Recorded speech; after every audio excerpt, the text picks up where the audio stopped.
कश्मीर धरती का स्वर्ग, एक जन्नत।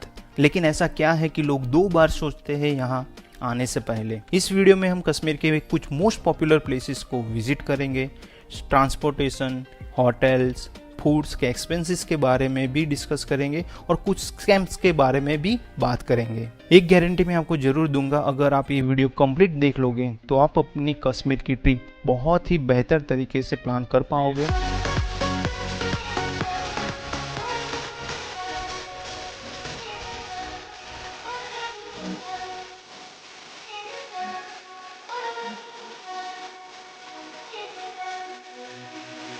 अगर आपने कश्मीर सीरीज़ के मेरे सारे वीडियोस देखे होंगे तो आपको पता ही होगा कि हमने कश्मीर एक पैकेज थ्रू ट्रैवलिंग किया था, जिसके बारे में हम बाद में बात करेंगे। लेकिन हमारा पैकेज 6 नाइट एंड 7 डेज का था और हमने एक दिन एक्स्ट्रा भी ऐड करवाया था हमारे हिसाब से ट्रैवलिंग करने के लिए, जिसकी वजह से हम ये जान पाए कि एक दिन का कितना एक्सपेंस हो सकता है और हम कैसे मैनेज कर पाते हैं। तो चलिए इस खूबसूरत जर्नी की शुरुआत करते हैं।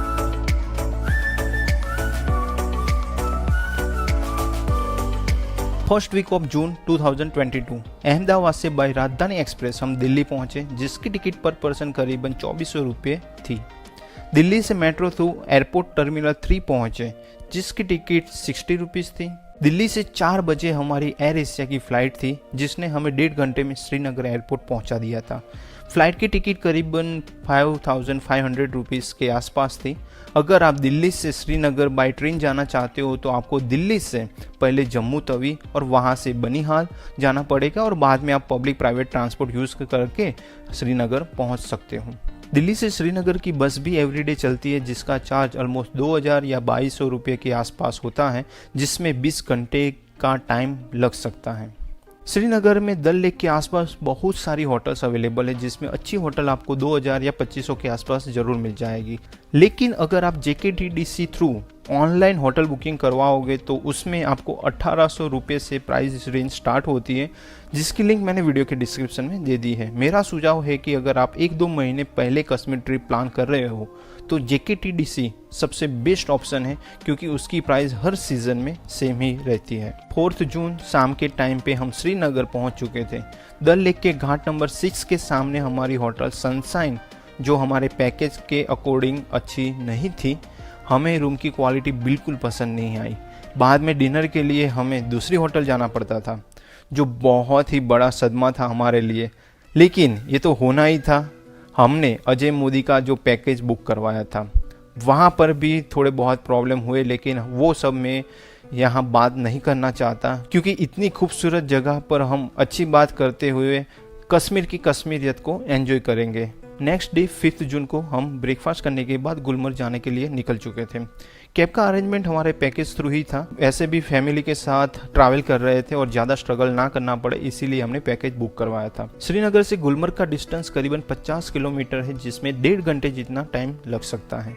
गुलमर्ग जाते हुए रास्ते में टंगमर्ग से पहले 5 मिनट का हमने ब्रेक लिया फोटोग्राफी के लिए, और यहाँ से हमने कुछ बहुत ही खूबसूरत नज़ारे को एंजॉय किया। टंगमर्ग में आपको स्नो एक्टिविटी के इक्विपमेंट लेने के लिए फोर्स किया जाएगा, जैसे कि गन, शूज, जैकेट एक्सेट्रा।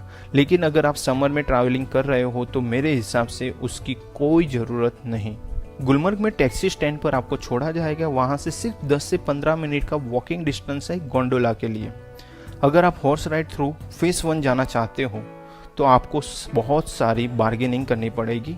आपको 2000 या 3000 भी कहेंगे, लेकिन आपको 500 रुपये के आसपास ही बार्गेनिंग करनी है। गुलमर्ग में गोंडोला राइड की टिकट बुक आपको एटलीस्ट 1 मंथ पहले ऑनलाइन करवा लेनी चाहिए, क्योंकि बाद में शायद ऐसा भी हो सकता है कि आपको टिकट ना भी मिले। गोंडोला टिकट बुकिंग लिंक मैंने वीडियो के डिस्क्रिप्शन में दे दी है। गोंडोला राइड के लिए बहुत ही भीड़ होती है, तो आपको जितना जल्दी हो सके यहाँ पहुँच जाना चाहिए। अगर आप सुबह 9 बजे से पहले यहाँ पहुँच जाते हो तो आप ज़्यादा एंजॉय कर पाओगे। गोंडोला राइड करते हुए हम फेस 1 पहुँच चुके थे। वहाँ हमने काफ़ी एंजॉय किया, बहुत सारी फोटोग्राफी भी की।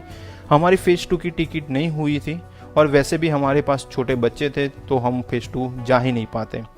बाद में हम वापस गुलमर्ग आके यहाँ जो शिव टेम्पल है वो विजिट किया और शाम को वापस श्रीनगर पहुँच गए। नेक्स्ट डे 6 जून को ब्रेकफास्ट करने के बाद हम पहलगाम जाने के लिए निकल चुके थे। वैसे तो श्रीनगर से पहलगाम का डिस्टेंस करीबन 90 किलोमीटर है, जिसमें 2.5 से 3 घंटे जितना टाइम लग सकता है। रास्ते में हमने केसर और ड्राई फ्रूट्स की एक शॉप भी विजिट की, एप्पल फार्म भी विजिट किया और दोपहर तक पहलगाम में जो हमारी होटल थी गुड लक, वहाँ पहुँच चुके थे। वहाँ लंच किया, लेकिन यहाँ पर भी खाना खाने के लिए हमें दूसरी होटल जाना पड़ता था। सच में बहुत ही बेकार पैकेज था हमारा। और बाद में बाइसरन वैली जाने के लिए हम आगे बढ़े। बाइसरन वैली आप हॉर्स राइड करते हुए भी जा सकते हो या ट्रैकिंग करते हुए भी जा सकते हो।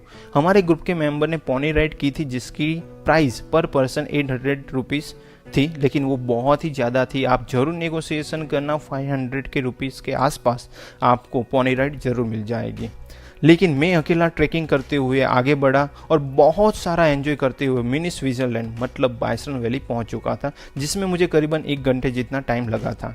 अगर आप हॉर्स राइड करके बाइसरन वैली आओगे तो आपको सिर्फ 1 घंटे जितना टाइम ही स्पेंड करने को मिलेगा, लेकिन आप ट्रैकिंग करके आओगे तो आप अनलिमिटेड टाइम स्पेंड कर सकते हो।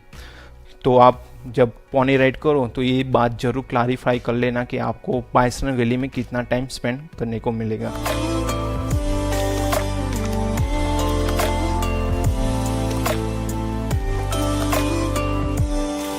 नेक्स्ट डे 7 जून को हमें ABC वैली विजिट करनी थी, सो हमने hotel manager through cab book करवाई। वैसे भी यहाँ टैक्सी रेट फिक्स होता है तो आप वो कर सकते हो। तो सबसे पहले हम पहुँच गए बेताब वैली, जहाँ एंट्री टिकट पर पर्सन 100 रुपीज़ है। बेताब वैली सच में बहुत ही खूबसूरत जगह है। बेताब वैली पहले हाजन वैली या हागन वैली के नाम से जानी जाती थी, लेकिन जब सनी देओल और अमृता सिंह की मूवी बेताब के बाद लोग इसे बेताब वैली के नाम से जानने लगे। यहाँ करीबन 1 घंटे जितना टाइम स्पेंड करने के बाद हम आगे बढ़े चंदनवाड़ी की ओर। चंदनवाड़ी पवित्र अमरनाथ धाम यात्रा के लिए बेस कैम्प है और यहाँ से अमरनाथ केव का डिस्टेंस करीबन 32 किलोमीटर है। यहाँ पर एक ग्लेशियर है जो टूरिस्ट विजिट करने आते हैं। अगर आप इस जगह के बारे में और भी कुछ जानना